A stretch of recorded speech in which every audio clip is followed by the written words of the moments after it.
So good morning friends, welcome to my channel Edward wings. And class 6 जो है assistant registrar cooperative societies को लेकर जो है वो आज उसके साथ हम पेश हैं। एंड आज का टॉपिक जो रहने वाला है वो है टाइप्स ऑफ कोऑपरेटिव्स। ठीक है, तो जितने भी टाइप्स ऑफ कोऑपरेटिव जो है आपके सिलेबस में मेंशन है हम उसके ऊपर बात करेंगे। उसके अलावा अगर कुछ ज़रूरी अगर टाइप्स हैं तो उसके बारे में भी हम बात करेंगे। तो पीडीएफ जो आपको इस वीडियो की वो आपको टेलीग्राम चैनल पर मिल जाएगी, जिसका लिंक जो है वो आपको डिस्क्रिप्शन बॉक्स में मिल चुका है। और इससे पहले 5 क्लासेस जो है वो ऑलरेडी अपलोडेड हैं, तो चैनल पर विज़िट करके आप जो हैं देख सकते हैं वो वीडियोस। एंड हर वीडियो के साथ एमसीक्यूज़ जो हैं वो भी अलग से अलग वीडियो में हर वीडियो के साथ जो है अवेलेबल आपको मिलेंगे। तो प्ले लिस्ट में जाकर आप सर्च कर सकते हैं असिस्टेंट रजिस्ट्रार कोऑपरेटिव सोसाइटीज़, तो वहाँ पर जाकर आप देख सकते हैं। आइए स्टार्ट करते हैं आज की वीडियो। देखिए, सबसे पहले तो आपके जो टॉपिक्स हैं कौन कौन सी सोसाइटीज़ आपके सिलेबस में दी गई हैं वो है एग्रीकल्चर एंड फार्मर कोऑपरेटिव्स। वहाँ पर अलग अलग लिखा है लेकिन ये होती एक ही चीज़ है। एग्रीकल्चर और फार्मर कोऑपरेटिव्स जो हैं वो एक ही टॉपिक के अंदर हम पढ़ते हैं। उसके बाद सप्लाई कोऑपरेटिव जो हैं ये आपको है सिलेबस में। देन आपके पास है बिजनेस एंड एम्प्लॉयमेंट कोऑपरेटिव्स हैं, देन न्यू जनरेशन कोऑपरेटिव्स हैं, एंड आखिर में आपको हाउसिंग कोऑपरेटिव्स हैं। तो ये जो 5-6 जो हैं ये आपको सिलेबस में मेंशन है। और इसके अलावा जो हैं प्रोड्यूसर कोऑपरेटिव सोसाइटीज़ हैं, कंज्यूमर कोऑपरेटिव सोसाइटीज़ हैं, एंड मार्केटिंग कोऑपरेटिव सोसाइटीज़ हैं। इनको हम इनके बीच ही पढ़ेंगे, जहाँ पर भी इनका मेंशन आएगा हम वहाँ पर जो है इनको पढ़ेंगे। तो इतनी बहुत हैं आपके लिए कोऑपरेटिव सोसाइटीज़ पढ़ना। मेन जो हैं यही 3-4 ही पढ़ा जाती हैं। Producer societies, consumer societies, marketing societies या farmer societies and housing societies, यही जो हैं आपको पढ़ाई जाती हैं। दो चीज़ ये जो बिजनेस एंड एम्प्लॉयमेंट कोऑपरेटिव्स हैं ये एक यूनिक जो है वो आपको सिलेबस में देखने को मिलेगी। और न्यू जनरेशन कोऑपरेटिव जो हैं ये दो जो हैं ये काफ़ी डिफरेंट जो हैं, काफ़ी यूनिक जो हैं, ये आपके सिलेबस में जो है मेंशन की गई हैं। तो इनके ऊपर अच्छा फोकस रहेगा, हमारा ज़्यादा फोकस इनके ऊपर रहेगा। बाकी जो है वो नॉर्मल हैं, आपको नाम से ही समझ आ जाएगा कि क्या चीज़ है। ठीक है, लेक्चर स्टार्ट करने से पहले मैं आपको ये कहूँगा कि ये जो टॉपिक है ये इसमें इतने फैक्ट्स जो हैं वो आपको नहीं देखने को मिलेंगे।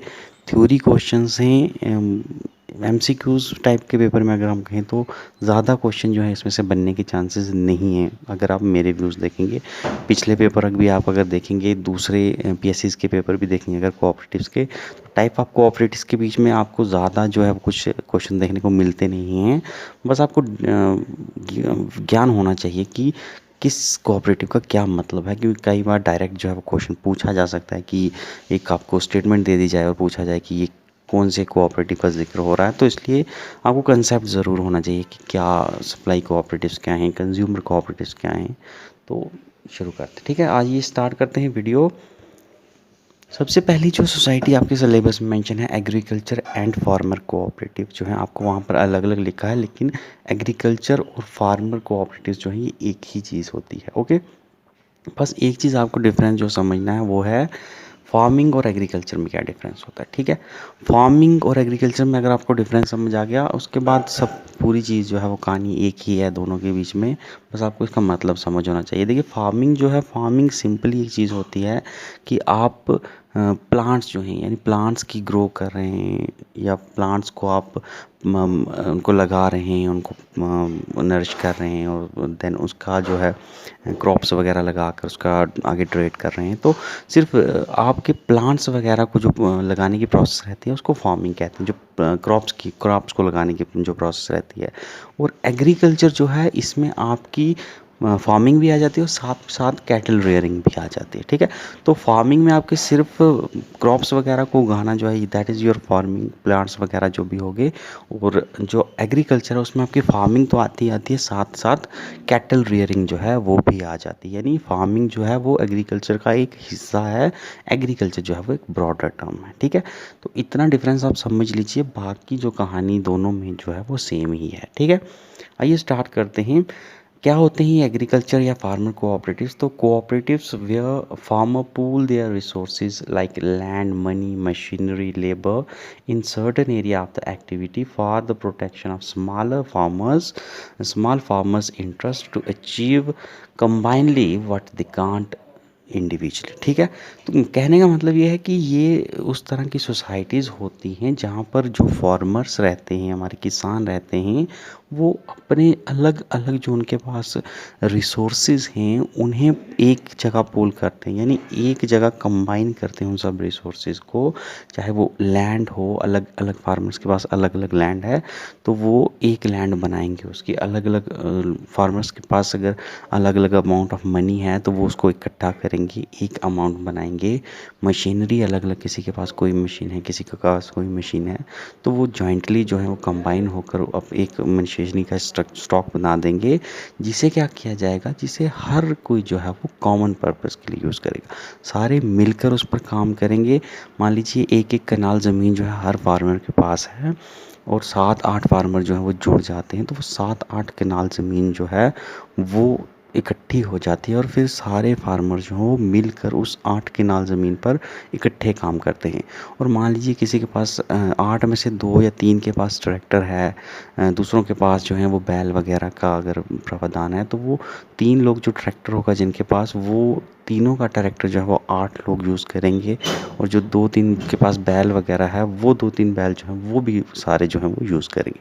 तो सारे जो लोग जिस जिसके पास जो भी रिसोर्स है वो पूल करता है, एंड उसका इस्तेमाल जो है वो सारे फार्मर जितने भी इसके मेंबर रहेंगे वो उन सब का इस्तेमाल करते हैं। इससे क्या होता है कि जो भी स्मॉल फार्मर्स हैं उनको फ़ायदा हो जाता है, क्योंकि अकेले अगर वो इतना पैसा एक जगह तो नहीं लगा सकते, तो सारे फार्मर्स जुड़कर जब एक जगह अपना पैसा लगाते हैं या मशीनरी जो भी लगाते हैं, तो उनको जो है और बेनिफिट जो है वो मिलता है, और वो चीज़ वो कर पाते हैं जो कि शायद वो अकेले नहीं कर पा सकते थे, और अब वो मिलकर वो चीज़ कर पा रहे हैं, ठीक है।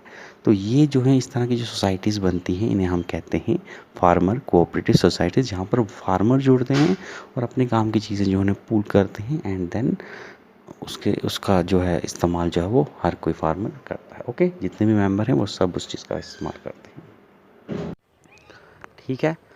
और उसके बाद जैसा कि मैंने आपको बताया कि फ्रेगमेंटेड, मान लीजिए किसी के पास थोड़ी लैंड है, तो वो क्या करते हैं कि थोड़ी थोड़ी लैंड जो है वो सब थोड़ी थोड़ी लैंड वो जोड़ते हैं और एक ही लैंड बनाते हैं, और उस पर सारे जो हैं वो कलेक्टिवली जो हैं फिर वो काम करते हैं।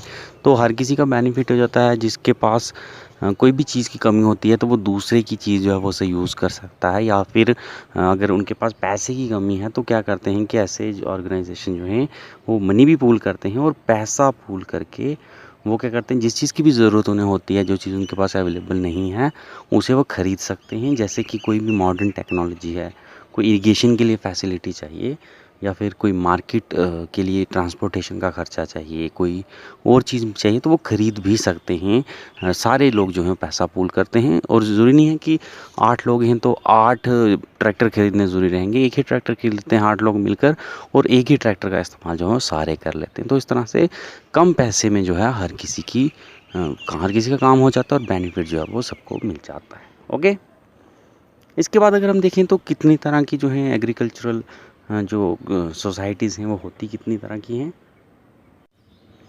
तो मेन 3 तरह की जो हैं वो एग्रीकल्चरल सोसाइटीज़ रहती हैं। एक तो हैं एग्रीकल्चरल सर्विस सोसाइटी। सर्विसेज से आप समझ सकते हैं जो लोगों को चीज़ें नहीं देती बल्कि सर्विसेज देती हैं। सर्विसेज जिन्हें हम टच नहीं कर सकते लेकिन उनका आनंद ले सकते हैं। Internet is a service, insurance is a service, banking is a service. तो ये सारी जो है सर्विसेज हैं। अगर फार्मर्स के लिए देखें तो सर्विसेज क्या हैं, जैसे कि उन्हें इनपुट जो है ला कर देना, ठीक है। इनपुट की सर्विसेज जो हैं, ठीक है। इनपुट में आपका सीड और फर्टिलाइज़र तो ये थिंग्स या प्रोडक्ट्स में आ जाती हैं, लेकिन जो पूरी प्रोसेस होती है कि फार्मर्स को कुछ भी नहीं पता, फार्मर चुप करके बस अपनी ज़मीन जोतने के लिए जो है उनका काम है कि ज़मीन जोती है, आप लाने की ज़िम्मेदारी कहाँ से लाना है और कैसे लाना है, कब लाना है, ये सारी ज़िम्मेदारी जो है वो कोऑपरेटिव्स के हेड्स की रहती है। तो ऐसी सर्विसेज इनपुट्स जो हैं वो प्रोवाइड करने फार्मर्स को मार्केटिंग के लिए सर्विसेज प्रोवाइड करनी है। फार्मर को क्या करना है कि आपने जो भी आपने सीड्स लगाए हैं, क्रॉप्स लगाए हैं, आप लगाइए क्रॉप्स, और जब वो प्रोडक्ट तैयार हो जाएगा उसके बाद फार्मर्स को कोई चिंता नहीं है। उन्होंने ऑलरेडी लोगों को काम पर लगाया हुआ है, वही लोग जो हैं वो ज़िम्मेदारी पूरी उठाते हैं। ट्रांसपोर्ट कहाँ करना है, स्टोर कहाँ करना है, डिस्ट्रीब्यूट किसको करना है, तो ये सारी सर्विसेज जो हैं ये भी कैरी आउट की जाती हैं। उसके बाद distribution facilities, even insurance, crop का इंश्योरेंस जो है ये भी एक सर्विसेज है। ये सारी चीज़ें जो हैं ये एग्रीकल्चर सर्विसेज कोऑपरेटिव जो होते हैं, ये इन तरह की सारी सर्विसेज का जिम्मेदारी जो है वो इनकी रहती है। उसके बाद दूसरी टाइप होती है एग्रीकल्चर प्रोडक्शन कोऑपरेटिव, जो कि एग्रीकल्चर प्रोडक्शन के लिए जो ज़रूरी चीज़ें हैं वो प्रोवाइड करते हैं फार्मर्स को।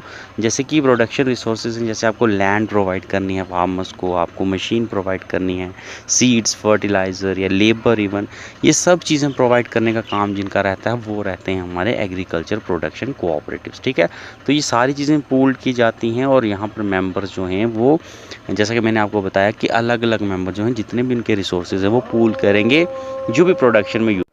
तो रिसोर्सेज जो हैं सब पूल करते हैं और जॉइंटली जो है उसका इस्तेमाल भी करते हैं, जॉइंटली जो है उसका बेनिफिट भी लेते हैं। और तीसरे होती हैं हमारी एग्रीकल्चर क्रेडिट सोसाइटीज़, जो कि लोन देती हैं फार्मर्स को।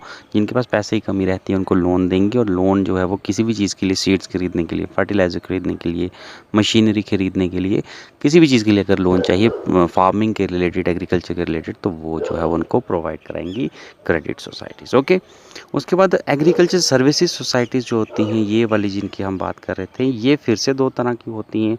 सप्लाई वाली भी अलग से होती है, मार्केटिंग के लिए अलग से होती है। सप्लाई के लिए जैसा कि मैंने आपको बताया, ये जो है इनके इनपुट्स की सप्लाई देती हैं, seeds, fertiliser, irrigation, fuel, machineries वगैरह। तो जो भी चीज़ इनपुट को चाहिए उसकी सप्लाई भी देंगी, और बाद में जो है जब तैयार हो जाएगी क्रॉप, तो फिर मार्केटिंग सोसाइटीज़ जो हैं वो उनकी पैकेजिंग के लिए जो भी प्रोडक्ट उन्होंने बनाया उसकी पैकेजिंग, स्टोरेज, ट्रांसपोर्ट, उसके बाद बारगेनिंग, मार्केट में जाके बारगेनिंग करना प्राइजेस के लिए, कितनी चीज़ कितने रेट पर आपको ये प्रोडक्ट देना है, कितनी चीज़ में बेनिफिट है, तो ये सारी बारगेनिंग करना, और लास्ट में डिस्ट्रीब्यूशन वगैरह जो है, ये सब काम जो है ये एग्रीकल्चर मार्केटिंग सोसाइटीज़ का रहता है। और ये दोनों ही जो है ये एग्रीकल्चर सर्विसेज सोसाइटीज़ की जो है एक टाइप है। ओके, उसके बाद था कि एग्रीकल्चर सोसाइटीज़ जो हैं ये बनाने का हमें ज़रूरत क्यों पड़ी, क्या रीज़न्स रही जिसकी वजह से हमें एग्रीकल्चर या फार्मर सोसाइटी जो है बनानी पड़ जाती हैं।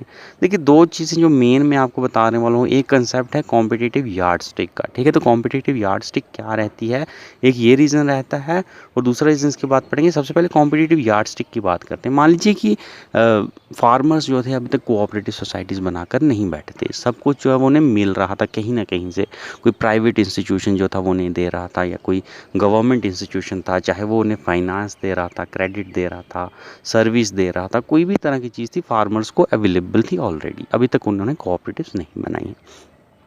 लेकिन क्या होता है कि जो भी सर्विसेज जो है ऑलरेडी एग्जिस्टिंग सर्विसेज मिल रही हैं उससे वो नाखुश हैं, उन्हें महंगी मिल रही हैं, टाइम पर नहीं मिल रही हैं, क्वालिटी वाली नहीं मिल रही हैं। तो ऐसी चीज़ जब फार्मर्स देखते हैं तो वो जो कहते हैं कि इन जो एग्जिस्टिंग सोसाइटीज़ की परफॉर्मेंस से बिल्कुल अनसेटिस्फाइड रहते हैं, और अनसेटिस्फाइड होने के बाद जो हैं इनके रिएक्शन में जो हैं ये क्या करते हैं, कोऑपरेटिव सोसाइटीज़ जो हैं ये बनाना शुरू कर देते हैं।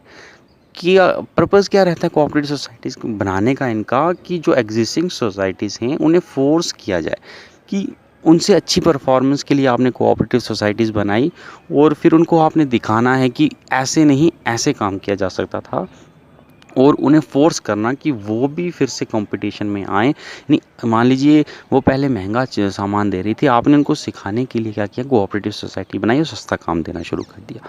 सस्ता काम, जो सस्ती चीज़ें जब आपने देनी शुरू कर दी, वो भी आपको देखेंगी, वो आपसे सीखेंगी, और अगर कंपटीशन में बने रहना है तो वो खुद को सुधारेंगी, उनको भी अपने रेट्स में डाउन लाने पड़ेंगे, तब जाकर वो सर्वाइव करेंगी। तो ये एक लेसन सिखाने के लिए किसी को, अगर आप कोऑपरेटिव सोसाइटीज़ बना रहे हैं, एग्जिस्टिंग इंस्टीट्यूट हैं, उनको आप काम सिखाने के लिए कि सच्ची में आप कैसे बिज़नेस चला सकते हैं जिसमें फार्मर्स का भी वेलफेयर हो जाए और आपका भी फ़ायदा रहे। तो किसी को सबक सिखाने के लिए जो सोसाइटी बनाई जाती है सीधी, उसे हम कहते हैं, उस कंसेप्ट को हम बनाते कहते हैं कॉम्पिटिटिव यार्डस्टिक। और ऐसा अगर आपने देखा होगा तो जियो एंड एयरटेल के केस में आपने बहुत एग्जांपल है कि जब जियो मार्केट में आता है उससे पहले आपको पता है कि एयरटेल हो, आइडिया हो, रिलायंस हो, सबके जो पैक थे वो कितने ज़्यादा थे। एक महीने के लिए शायद आपको 600 रुपये का रिचार्ज करवाना पड़ता था, जिसमें आपको अनलिमिटेड कॉल्स मिलती थी, डेटा जो था वो अनलिमिटेड नहीं था। लेकिन जैसे ही जियो मार्केट में आता है, जियो जो है वो कई जगह पर फ्री सर्विसेज देता है, कई जगह बिल्कुल कम पैसे में सर्विसेज देता है।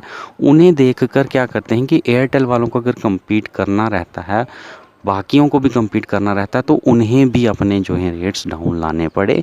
और आज मौजूदा में अगर आप देखोगे तो एयरटेल ही एक है जो कि डाउन ला चुका है रेट, एंड जियो के बराबर उसके रेट्स हैं। और वो अकेला ही इंस्टीट्यूशन जो है बिग मार्केट में जो जियो को कम्पीट कर पा रहा है। अदरवाइज़ रिलायंस, आइडिया जैसे, सॉरी रिलायंस तो जियो का ही है, आइडिया देख लीजिए आप, वोडाफोन देख लीजिए, ये कम्पीट कर ही नहीं पाए। और ये आज बहुत कम जो है आपको देखने को मिलेंगे। और जुड़ भी गए हैं, कैंड वीव वगैरह भी बना लिया है, उसके बाद भी वो कंपटीशन में नहीं है। तो ये एक सबक सिखाने के लिए ही एक किस्म का इंस्टीट्यूट बनाया गया। और इसी तरह के ये एक एग्जाम्पल है जो कि आपको एक कॉम्पिटिटिव यार्डस्टिक की एक एग्जाम्पल बेस्ट देखने को आपकी अपनी लाइफ में मिल रही है, हर किसी ने जो देखी होगी। ओके। और इसके अलावा जो दूसरे रीज़न्स रहते हैं वो हैं कि सिंगल पर्सन जो है, जैसा कि मैंने आपको बताया कि सिंगल पर्सन जो है वो कुछ चीज़ नहीं कर सकता। मान लीजिए कि एक इंसान है जिसके पास मान लीजिए 50,000 भी है, तो वो ट्रैक्टर तो नहीं खरीद सकता। लेकिन 10 इंसान जुड़ जाएं, 5 लाख, 20 इंसान जुड़ जाएं, 10 लाख हो जाए, 50-50 हज़ार सब दे दें, तो एक ट्रैक्टर तो वो खरीद सकते हैं। तो वो सिंगली जो चीज़ नहीं कर पाते तो वो ज्वाइन होकर वो चीज़ कर सकते हैं। तो इसलिए वो जुड़ते हैं, एंड फिर जो है जिस चीज़ की ज़रूरत भी उन्हें होती है तो वो उन चीज़ों को ख़रीद लेते हैं जॉइंटली मिलकर। तो ये रीज़न भी एक रहता है। और बाकी एग्रीकल्चरल सोसाइटीज़ की अगर बात करें तो ये छोटी भी हो सकती हैं। कुछ ऐसी सोसाइटीज़ भी हैं जिनमें 20 से भी कम मेंबर रहते हैं, और कुछ लार्ज ऐसी सोसाइटीज़ भी हैं जिनमें 10,000 से भी ज़्यादा मेंबर आपको देखने को मिलेंगे। तो टाइप्स जो हैं लार्ज भी हैं और स्मॉल्स भी हैं, काफ़ी सारी एग्जाम्पल्स हैं। ओके। दूसरा टाइप जो है वो है सप्लाई कोऑपरेटिव। सप्लाई कोऑपरेटिव्स के बारे में हम पढ़ भी चुके हैं। जितने भी सप्लायर्स वगैरह होते हैं वो जुड़कर ये कोऑपरेटिव्स बनाते हैं। एंड सप्लाई के नाम से ही आपको पता चल गया होगा, नेम जो है ये सब कुछ सजेस्ट कर रहा है। और ये क्या करते हैं, ये सप्लाई प्रोवाइड करते हैं। सप्लाई प्रोवाइड कौन सी सप्लाई प्रोवाइड करते हैं, इनपुट प्रोवाइड्स करते हैं मैन्युफैक्चरिंग के लिए। ओके। मैन्युफैक्चरर्स जो रहते हैं उनको इनपुट प्रोवाइड करते हैं। देन उनसे फिर जब मैन्युफैक्चर जो है चीज़ प्रोडक्ट बनाकर तैयार कर लेते हैं, फिर उन प्रोडक्ट्स को वहाँ से ख़रीदते हैं मैन्युफैक्चरर से, और उन्हें कंज्यूमर्स तक सप्लाई करते हैं। तो ये सारी एक चेन रहती है। प्रोड्यूसर्स जो हैं वो अलग रहते हैं जो कि प्रोड्यूसर्स वगैरह को सप्लाई करते हैं चीज़ें, कंज्यूमर्स अलग रहते हैं जो कि कंज्यूमर्स को जो है वो सप्लाई करते हैं। ठीक है। इनका मकसद क्या रहता है कि मेन मकसद इनका यही रहता है कि हमें मिडल मैन जो है, यानी जो भी अर्थयास रहते हैं प्रोड्यूसर्स या मार्केट इसके बीच में, या फिर मार्केट और कंज्यूमर्स के बीच में जो भी मिडल मैन रहते हैं उनको एलिमिनेट करना, ताकि प्राइजेज़ जो हैं वो लो हो सके। मिडल मैन रिमूव होंगे तो उनका प्रॉफिट जो है वो भी प्रोड्यूसर्स को मिलेगा या कंज्यूमर्स को मिलेगा, तो प्राइस अल्टीमेटली लो होंगे। क्वालिटी जो है ये एक और अच्छी चीज़ रहती है कि सप्लाई ऐसी चीज़ की करना जो कि क्वालिटी जो है उनकी मेंटेन रहे, हाई क्वालिटीज़ की होनी चाहिए, डुप्लीकेसी उनमें नहीं होनी चाहिए। और दूसरा है कि सप्लाई चेन प्रॉपर रहनी चाहिए। और ये क्या करते हैं कोऑपरेटिव्स ऐसे जो होते हैं वो सिर्फ ऐसा नहीं है कि कंज्यूमर्स या उनको एट अ टाइम ही जो है चीज़ लेकर देते हैं, कुछ स्टॉक्स में भी चीज़ें रखते हैं ताकि अगर आपको इमरजेंसी में कुछ चीज़ ज़रूरत पड़ गई है तो वो भी आपको प्रोवाइड कर सकें। ठीक है। दो तरह की अलग अलग सोसाइटीज़ जो है इसमें आपको देखने को मिलेंगी। एक तो है आपके प्रोड्यूसर कोऑपरेटिव्स, देखिए जो प्रोड्यूसर्स वगैरह रहते हैं, जो चीज़ें प्रोडक्ट्स उगाते हैं, मान लीजिए फार्मर्स हो गए या मैन्युफैक्चरर हो गए, इंडस्ट्रीज़ में जो चीज़ें मैन्युफैक्चर करते हैं, ये सारे जो हैं ये हमारे प्रोड्यूसर्स होते हैं। तो इन्हें जिस चीज़ की ज़रूरत होती है, जिन रॉ मटेरियल्स की ज़रूरत होती है, जिन इनपुट्स की ज़रूरत होती है, तो वो इनपुट्स जो हैं जो प्रोड्यूसर्स वगैरह को प्रोवाइड करते हैं, वो मिलकर जो सोसाइटी बनाते हैं उसे हम प्रोड्यूसर कोऑपरेटिव सोसाइटी कहते हैं। और दूसरी तरफ जो है अगर आप देखो तो कंज्यूमर कोऑपरेटिव सोसाइटी जो हैं वो भी आपको देखने को मिलती हैं, जिसमें कंज्यूमर्स जो हैं वो जुड़ते हैं। और जो भी चीज़ें कंज्यूम करने वाले लोग हैं, जिन्हें फिनिश्ड प्रोडक्ट की ज़रूरत है, खाने के लिए अलग से चाहिए, जो कंज्यूम करते हैं जैसे कि हम लोग वगैरह हो गए, तो उन लोगों को वो फिनिश्ड प्रोडक्ट जो है यानी मैन्युफैक्चर्ड प्रोडक्ट जो हैं वो क्या करते हैं, प्रोड्यूसर से खरीद कर कंज्यूमर्स तक पहुंचाते हैं। तो वो जो हैं जिस सोसाइटी को बनाते हैं वो एक रहती है कंज्यूमर कोऑपरेटिव सोसाइटी। लेकिन प्रोड्यूसर सोसाइटीज़ रहे या कंज्यूमर, दोनों का मकसद यही रहता है कि अपने जो लोग हैं, जैसे कि प्रोड्यूसर्स वाले प्रोड्यूसर्स को और कंज्यूमर वाले कंज्यूमर्स को सप्लाई जो है चीज़ों की वो प्रॉपर जो है वो प्रोवाइड करते रहना। जिस चीज़ की भी ज़रूरत है, जब भी ज़रूरत है, वो चीज़ उन्हें प्रोवाइड करते रहना। ओके। थर्ड जो है वो हमारी आती है बिजनेस एंड एम्प्लॉयमेंट कोऑपरेटिव्स। ठीक है, बीईसीज भी कहा जाता है इनमें। अगली जो सोसाइटीज़ आती हैं वो है बिजनेस एंड एम्प्लॉयमेंट कोऑपरेटिव्स।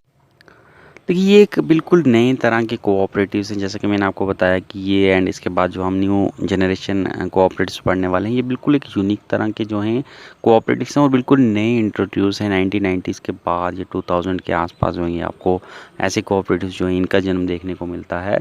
और ये करते क्या हैं कि ये सपोर्ट एंड कॉन्फिडेंस प्रोवाइड करते हैं जितने भी हमारे इनोवेटिव एंटरप्रेन्योर्स हैं, यानी जो बिजनेसमैन होते हैं जो कि कोई बिज़नेस स्टार्ट करना चाहते हैं लेकिन उनके पास किसी चीज़ की कमी रहती है, उनके पास कॉन्फिडेंस नहीं है, उनके पास रिसोर्सेज नहीं हैं, उनको हेल्प की ज़रूरत रहती है, कॉन्फिडेंस की ज़रूरत रहती है।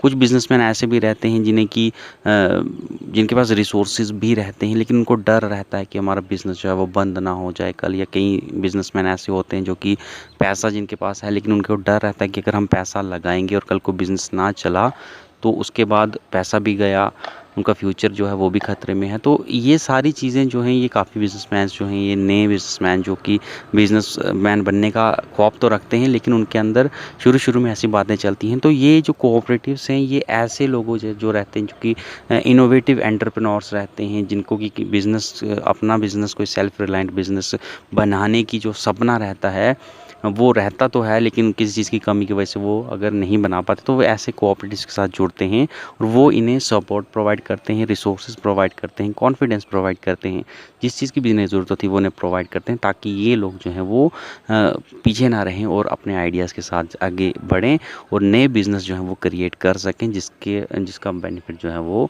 समाज जो है वो भी ले सके। ठीक है, तो पहला जो बिज़नेस और एम्प्लॉयमेंट कोऑपरेटिव है ये फ्रांस में बनता है 1996 में। ठीक है, तो जैसा मैंने आपको बताया काफ़ी न्यूली इंट्रोड्यूस है 1996 में पहला कोऑपरेटिव इस तरह का जो है फ्रांस में आपको देखने के लिए मिलता है। और उसके बाद जो है काफ़ी सारी ब्रांचेज जो हैं फ्रांस में भी अलग अलग जगह पर आपको देखने को मिलती हैं और अलग अलग देशों में भी आपको जो है इसकी ब्रांचेस फिर उसके बाद देखने को मिलती हैं। ठीक है, तो क्लाइंट्स कैसे लिए जाते हैं बीईसी में, तो हर तरह के ऑलमोस्ट क्लाइंट्स जो हर तरह के इनोवेटिव आइडियाज़ के जो बिजनेसमैन्स हैं, जो क्लाइंट्स रहते हैं उनके साथ ये डील करता है, चाहे वो क्रॉकरी इंडस्ट्रियल क्लीनिंग से लेके furniture jewellery and web designing तक। ऐसे कोई भी आइडिया अगर इनोवेटिव आइडिया इनको लगता है तो वो उसे इंक्लूड करते हैं, उसे सपोर्ट करते हैं उस इंसान को और उसे एक सेल्फ रिलायंट बिजनेसमैन बनाकर ही छोड़ते हैं।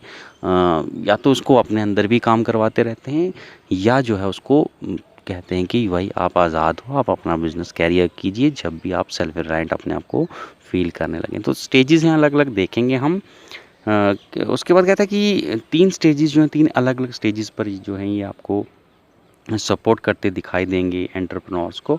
सबसे पहली जो स्टेज रहती है वो है सपोर्टिव एंटरप्रेन्योर्स। ठीक है, दूसरी रहती है सैलरीड एंटरप्रेन्योर्स एंड तीसरी रहती है मेंबर एंटरप्रेन्योर्स। तो 3 अलग अलग स्टेजेस पर जो हैं ये एक नए बिजनेसमैन को, नए एंटरप्रेन्योर्स को जो है ये सपोर्ट करते हैं और आप देखेंगे कि 3 अलग अलग स्टेजेस पर कितनी हेल्प जो है ये इनकी करते हैं और आखिर में एक full scale self sufficient businessman बनाकर ही उसको या तो कहते हैं कि आप हमारे साथ ही रहिए या तो आपको इंडिपेंडेंट जाना है, अपना काम अलग करना है तो आप वो भी कर सकते हैं। आइए देखते हैं तीनों स्टेजेस हैं क्या।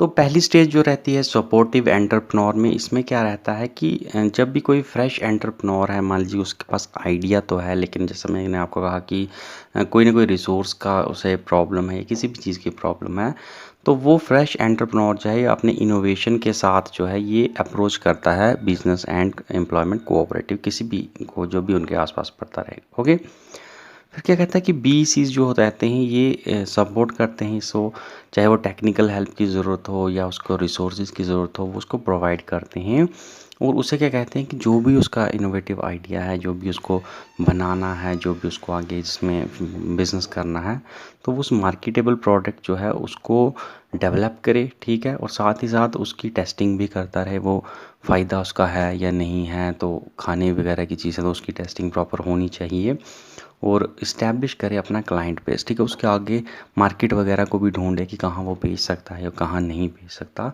तो उसको पूरी सपोर्ट प्रोवाइड करते हैं कि आप जो हैं अपने आइडिया की जो चीज़ है आप उसे डेवलप भी कीजिए, आप उसको मार्केट में भी उतारिए, उसकी टेस्टिंग वगैरह भी करते रहिए, कहाँ आपको बेचना है कहाँ आपको बेचना नहीं है, सब कुछ जो है ये बेस जो है वो आप बनाते रहिए। जो सपोर्ट आपको चाहिए कि वो पूरी सपोर्ट जो है वो बीईसीज आपको देंगे, ठीक है। और इस पूरे टाइम में जितना भी वक्त इसमें लगता है, बीईसीज जो हैं ये इसके बिज़नेस को हैंडल करते हैं, इसके एडमिनिस्ट्रेशन को भी देखते हैं, और इसको अकाउंटिंग वगैरह यानी जितने भी पैसे जैसे की ज़रूरत होती है वो सब इसको प्रोवाइड करते हैं, ठीक है। तो इसको कोई टेंशन नहीं रहती, जिस भी चीज़ की ज़रूरत होती है वो उसको प्रोवाइड की जाती है, रिसोर्स हैं या कुछ भी चीज़ है वो सब इसको प्रोवाइड की जाती है, तो टेंशन वाली बात कोई नहीं है, ठीक है।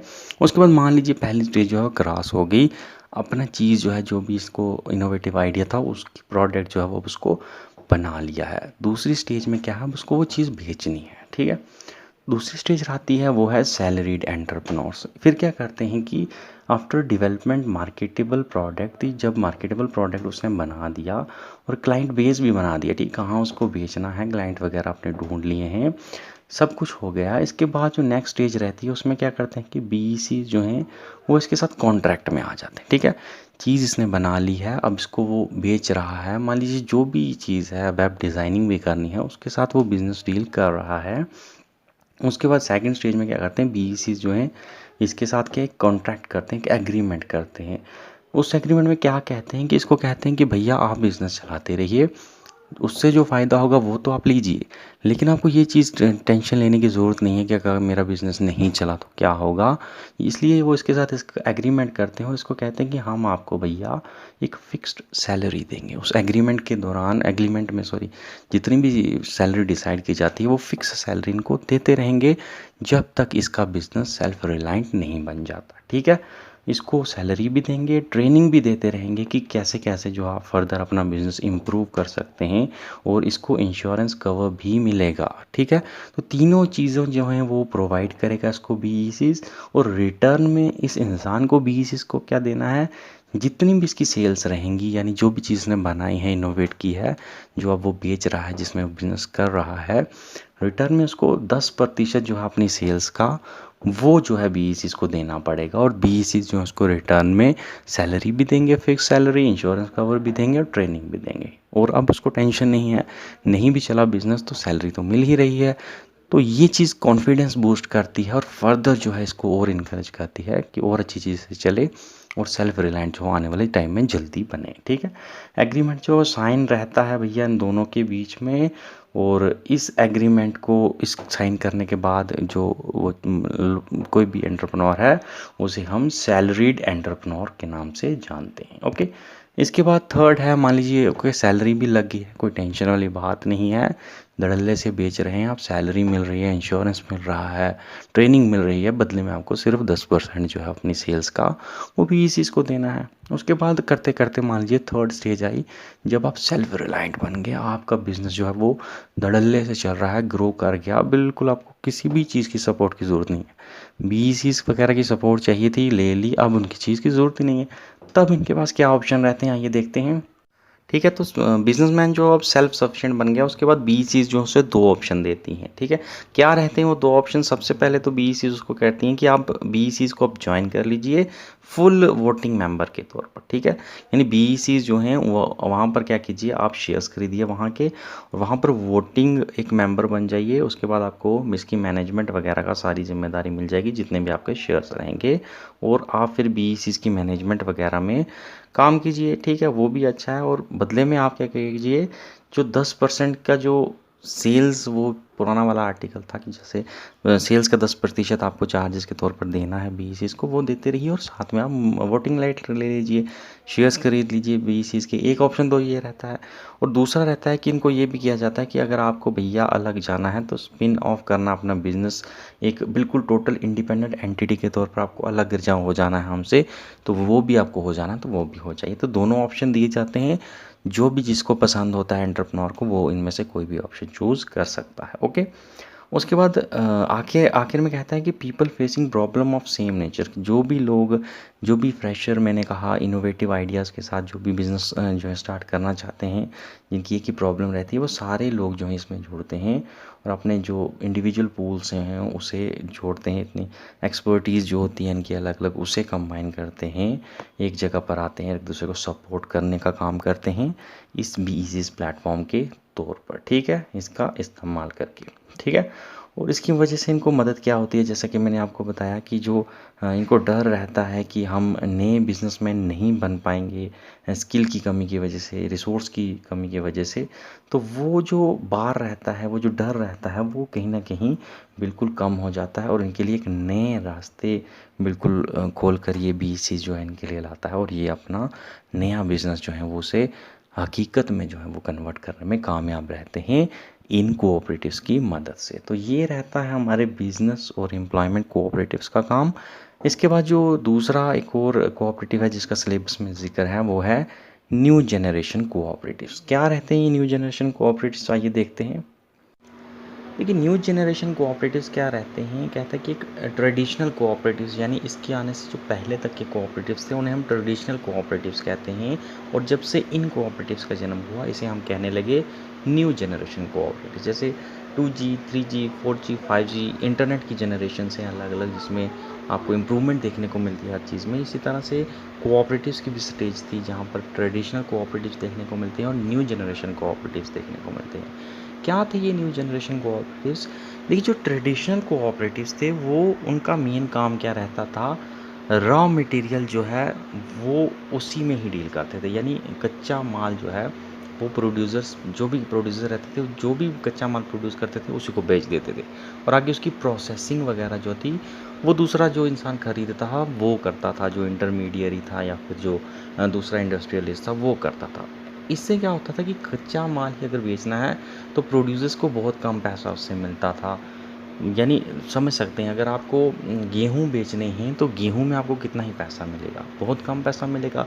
लेकिन उसके मुकाबले क्या करें, प्रोड्यूसर्स अगर एक ऐसे कोऑपरेटिव्स के साथ जुड़ जाएं जो कि उनके रॉ मटेरियल को प्रोसेस्ड करके बिल्कुल एक उसमें वैल्यू एडिट करके उनको एक नया प्रोडक्ट बना कर दे और फिर वो प्रोड्यूसर्स प्रोडक्ट को डायरेक्टली बेचें अगर मार्केटिंग में, तो कितना ज़्यादा फ़ायदा होगा।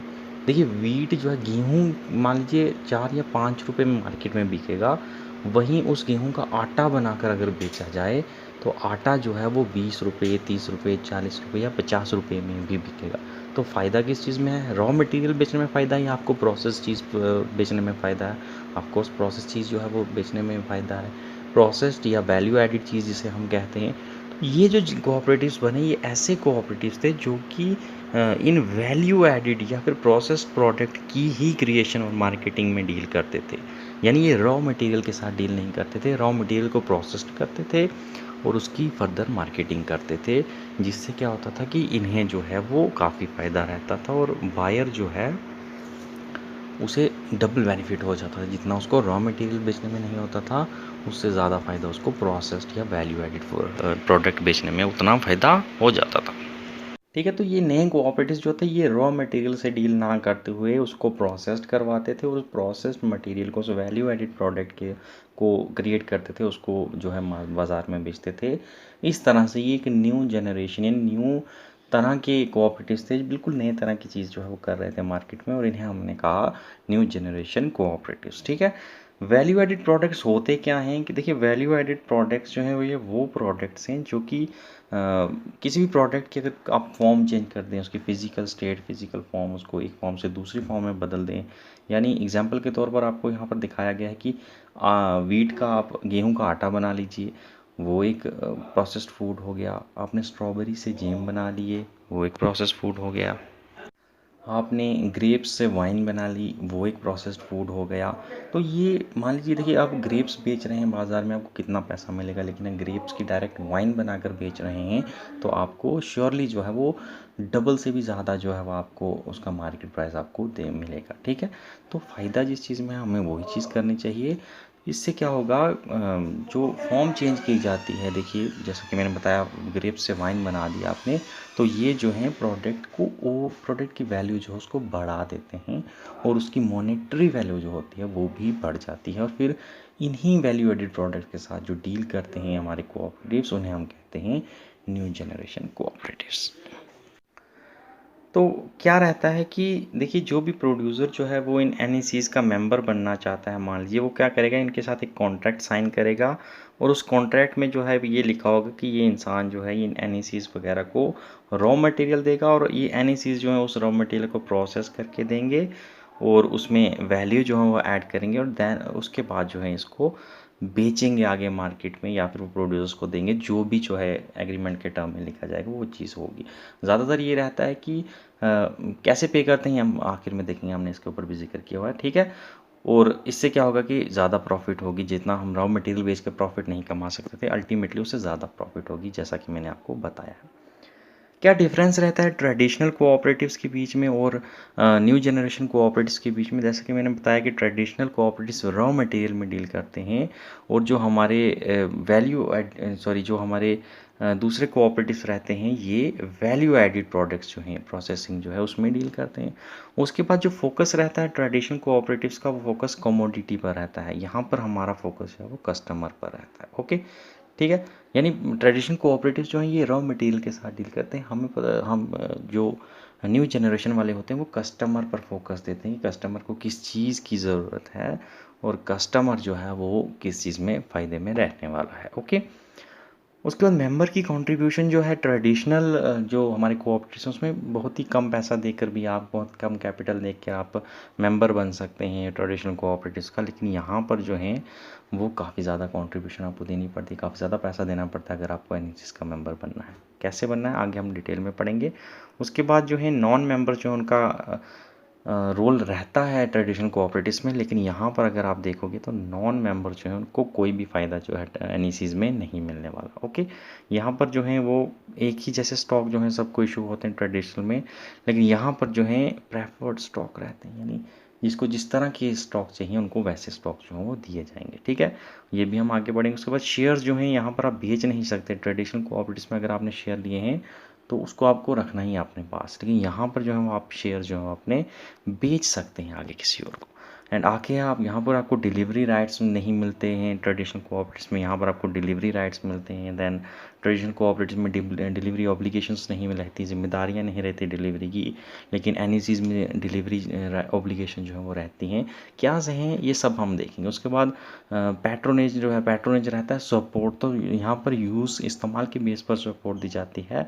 और यहाँ पर जो है ये शेयर, जितने शेयर जिसके पास हैं उसे उतनी ही सपोर्ट दी जाती है। ठीक है, तो आइए अब डिटेल में पढ़ते हैं इसको कि क्या क्या डिफरेंसेस हैं। देखिए टीसीज यानी ट्रेडिशनल कोऑपरेटिव्स में कहता है कि मेंबरशिप जो है ओपन है, यानी कोई भी इंसान जो है वो उसका ट्रेडिशनल कोऑपरेटिव्स किसी भी तरह की रहे, कोई भी इंसान मेंबर बन सकता है, कोई यहाँ पर स्पेशल कैटेगरी के लोग नहीं चाहिए। लेकिन एनजीसीज जो हैं, यानी जो न्यू जनरेशन कोऑपरेटिव्स हैं, यहाँ पर मेंबरशिप जो है वो रिस्ट्रिक्टेड रहती है, यानी हर कोई इसका मेंबर नहीं बन सकता। सिर्फ स्पेशल कैटेगरी के इंसान ही जो हैं वही जो है इसके मेंबर बन सकते हैं, जैसा कि इनके रूल्स रेगुलेशन में डिफाइन किया गया है। ओके, उसके बाद ट्रेडिशनल कोऑपरेटिव्स में जैसा कि मैंने आपको बताया कि इन्वेस्टमेंट जो है आपको थोड़ी सी अगर पैसे दोगे आप मेंबर बन जाओगे, और आपको उसका मैनेजमेंट का जो है उसको उस कोऑपरेटिव की ओवरसीइंग का यानी मैनेजमेंट का हक भी उस थोड़े से पैसे में मिल जाता है।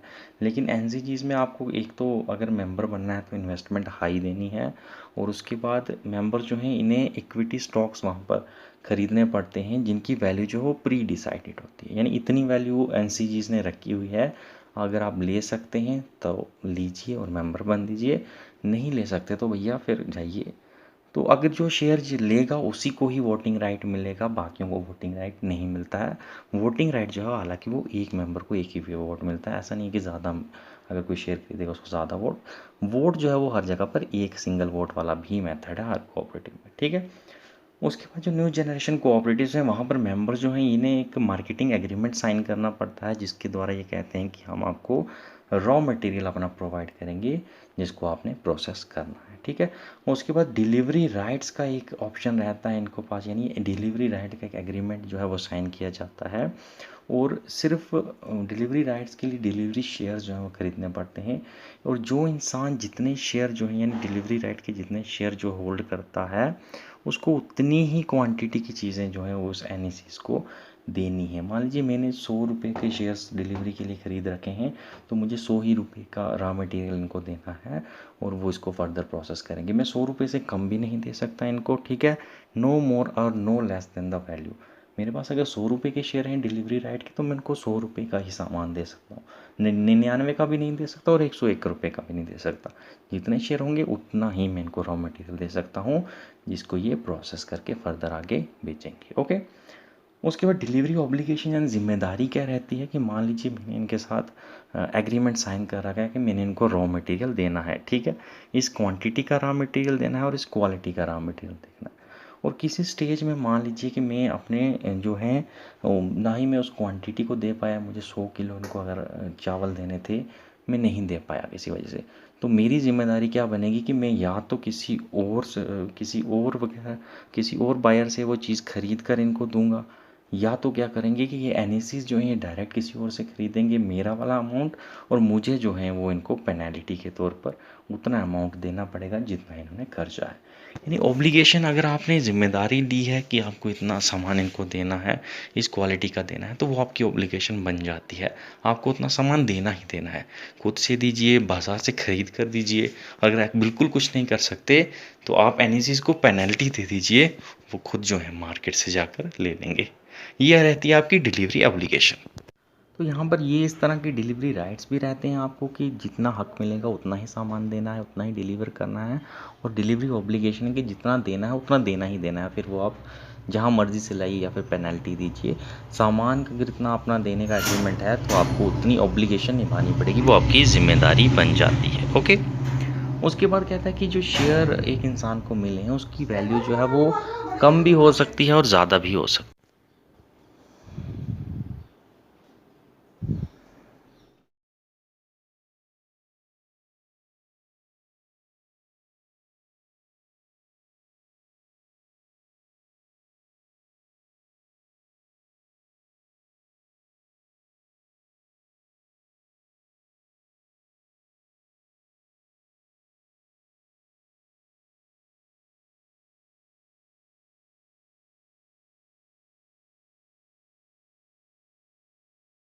बढ़ भी सकती हैं तो घट भी सकती हैं, जैसे कि एनसीजीज की परफॉर्मेंस है। उसके बाद आपको ट्रांसफ़र राइट मिलते हैं, यानी जो शेयर आपने होल्ड किए हैं ये आप अगर मेंबरशिप छोड़ना चाहते हैं तो आप किसी को आगे वो शेयर जो है वो ट्रांसफ़र भी कर सकते हैं। लेकिन ट्रांसफ़र जो आप सिर्फ उसके मेंबर जो हैं उसी को कर सकते हैं, जो इंसान उसका मेंबर नहीं है उसको आप ट्रांसफ़र नहीं कर सकते अपने शेयर। और ट्रांसफ़र करना भी है अपने मेंबर को भी, तो आपको वहाँ के बोर्ड ऑफ डायरेक्टर्स जो रहेंगे उस कोऑपरेटिव के, उनसे परमिशन लेकर आपको ट्रांसफ़र करनी है, ओके। उसके बाद मेंबर जो हैं एनसीजीज़ के, वो अपना फोकस जो है वही बात है कि कमोडिटी के ऊपर यानी रॉ प्रोडक्ट के ऊपर ना करते हुए वैल्यू एडिड प्रोडक्ट के ऊपर अपना ध्यान करते हैं, जिससे जो ग्रोअर रहता है उसको बेनिफिट भी मिलता है, ज़्यादा बेनिफिट, क्योंकि वो अब प्रोसेसिंग में इन्वॉल्व है, तो प्रोसेसिंग में इन्वॉल्व होने की वजह से उसको ज़्यादा बेनिफिट मिलता है, ओके। और एनसीजीज़ जो हैं ये कैसे पैसा पे करती हैं, मान लीजिए कि मैं एक बायर हूँ, सॉरी मैं एक प्रोड्यूसर हूँ, मुझे रॉ मटेरियल प्रोसेस करवाना है, मैं एनसीजीज़ के साथ डील करूँगा, मेरे साथ वो कॉन्ट्रैक्ट करेंगे और मुझको वो पहले ही प्राइस दे देंगे, ठीक है। मार्केट में क्या प्राइस रहेगा प्रोसेस करने के बाद, ठीक है, उस वो चाहे जैसा भी रहे उसके ऊपर डिपेंड नहीं करेगा। मैं आज अगर एनसीजीज़ के पास जाता हूँ, वो बिल्कुल मैं उन्हें कहूँगा कि भाई मुझे गेहूँ का आटा बनाकर भेजना है, तो आटे की वैल्यू जो है वो कॉन्ट्रैक्ट करेंगे मेरे साथ और एक वैल्यू डिसाइड करेंगे, और उतनी वैल्यू का अमाउंट जो है वो मुझे दे देंगे, और बाद में वो प्रोसेसिंग करेंगे, बाद में उसको मार्केट में बेचेंगे, तब जो है वो प्राइस चाहे वो मार्केट प्राइस जो है जितना उन्होंने मुझे दिया है उससे ज़्यादा भी रह सकता है, उससे कम भी रह सकता है।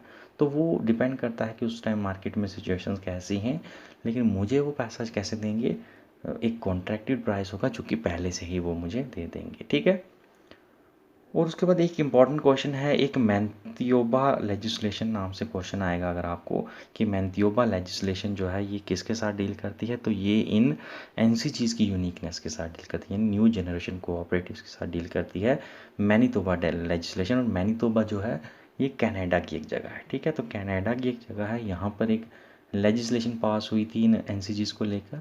तो मैनितोबा लेजिस्लेशन जो है वो एनसीजीज के साथ डील करती है। ओके, उसके बाद आखिर में हमारे पास आते हैं हाउसिंग कोऑपरेटिव्स। तो हाउसिंग कोऑपरेटिव्स क्या रहते हैं, तो हाउसिंग कोऑपरेटिव्स वो कोऑपरेटिव्स जो कि डील करते हैं इन प्रोवाइडिंग अफोर्डेबल हाउसेस, ठीक है। देखिए मिस्टेकें कुछ हो रही हैं, हो जाती हैं टाइपिंग के टाइम, इन्हें आप ठीक कीजिएगा, मैं बोल भी रहा हूँ साथ में। कुछ लोग कहते हैं कि आप मिस्टेक्स कर देते हो, तो प्लीज़ साथ साथ बोल रहा हूँ, लिखने में थोड़ी मिस्टेक्स ज़रूर हो जाती हैं, लेकिन बोलते टाइम प्लीज़ करेक्ट कर लीजिएगा। तो ये वो कोऑपरेटिव्स हैं जो कि डील करते हैं in providing affordable houses to its poor member, ठीक है। यानी जो भी कोऑपरेटिव्स हैं उसके साथ जितने भी गरीब मेंबर जुड़े हैं उनके पास मर्जी घर बनाने के भी या तो पैसे नहीं है, कोई भी दूसरी चीज़ प्रॉब्लम है, तो उन्हें जो है ये अफोर्डेबल हाउसेस देते हैं, वो घर देते हैं जिनको वह अफोर्ड कर सकें और उनमें रह सकें। तीन तरीके से जो है ये इनकी मदद करते हैं। सबसे पहले तो क्या करते हैं कि ये कोऑपरेटिव जो है ये खुद के खर्चे से क्या करते हैं कि घर बनाते हैं, ठीक है, बिल्ड हाउसेस बाय ऑन। और फिर वो उस अपने खर्चे से बनाए हुए पैसे जो घर हैं उनको जो है वो लोगों को देते हैं, अपने मेंबर्स को देते हैं चीप रेट में, यानी सस्ते दाम पर देते हैं और मंथली इंस्टॉलमेंट्स पर देते हैं, ठीक है। ये ठीक है, जितना भी खर्चा होगा घर बनाने में वो बिल्कुल जितना खर्चा लगा है उतना ही पैसा उनसे लेंगे, और वो भी इंस्टॉलमेंट्स में, उनको बोलेंगे एक महीने के बाद एक एक महीने के इंस्टॉलमेंट पर दे दो। तो एक तरीका ये है, या दूसरा तरीका ये है कि कोई मेंबर इनका घर बनाना चाहता है तो उसको ये पैसा देंगे, फाइनेंशियली हेल्प करेंगे, लोन वगैरह नहीं, फाइनेंशियली हेल्प करेंगे, एक इंस्टॉलमेंट दे देंगे, इतना पैसा चाहिए उतना उसको बाद में दे देना है। वो लोन नहीं होगा, एक फाइनेंशियल असिस्टेंस जो है वो रहेगी अपने मेंबर की तरफ, ताकि वो अपना हाउस बना सकें, स्पेशली उन लोगों के लिए जो कि जिनकी इनकम काफ़ी कम है, यानी बीपीएल वगैरह के जो लोग रहते हैं उनके लिए। और तीसरी तरह से ये हेल्प कर सकते हैं कि इनको जो है लो रेट लो इंटरेस्ट का लोन दे सकें, ताकि इनके मेंबर जो हैं उस लोन का पैसा लेकर जो है, जो लो इंटरेस्ट लोन का पैसा है उसका इस्तेमाल करके घर बना सके। तो इस तरह से ये तीन तरीके से जो है ये हाउसिंग कोऑपरेटिव्स जो है अपने लोगों को मदद कर सकते हैं घर बनाने के लिए, ठीक है। और घर बनाने के अलावा जो है ये हमारे जो हाउसिंग कोऑपरेटिव्स हैं ये दूसरी सिविल एमिनिटीज़ जो हैं वो भी बनाने के साथ डील करते हैं, जैसे कि गार्डन बना लिया अपने मेंबर्स के लिए, पार्किंग बना ली, या फिर कोई हेल्थ क्लिनिक्स छोटे छोटे बना लिए, लाइब्रेरीज़ वगैरह बना ली। तो ये चीज़ें भी जो हैं अपने मेंबर्स के लिए ये बनाने में डील करते हैं, ठीक है। फ़ंड कहाँ से आते हैं इनको, डिपॉजिट्स जो हैं इनके मेंबर से वो फ़ंड का सोर्स हैं, नॉन मेंबर से डिपॉजिट्स आते हैं, जो कैपिटल रहती है कैपिटल कंट्रीब्यूशन करते हैं मेंबर, उसके बाद लोन्स मिलते हैं इनको, ग्रांट्स मिलते हैं गवर्नमेंट की तरफ से या लोगों की तरफ से। तो ये सारी चीज़ें जो हैं ये जुड़कर जो है इनका फंड का सोर्स बनाती हैं, ठीक है। तो इस तरह से हाउसिंग कोऑपरेटिव्स काम करते हैं। तो इतने ही कोऑपरेटिव्स आपको सिलेबस में मेंशन हैं। आई होप आप लोगों को अच्छा समझ आया होगा। जो 2-3 यूनिक कोऑपरेटिव थे उसके बारे में मैंने डिटेल से समझाया और आपको समझ भी आ जाना चाहिए। और इसको एमसीक्यूज़ जो हैं इसके वो उसकी अलग से वीडियो आपको शाम तक मिल जाएगी, पीडीएफ इसकी आपको मेरे टेलीग्राम चैनल पर मिल जाएगी। तो thanks for watching this video. इस वीडियो में इतना ही, आगे मिलेंगे संडे को नेक्स्ट वीडियो के साथ। Thank you, have a nice day.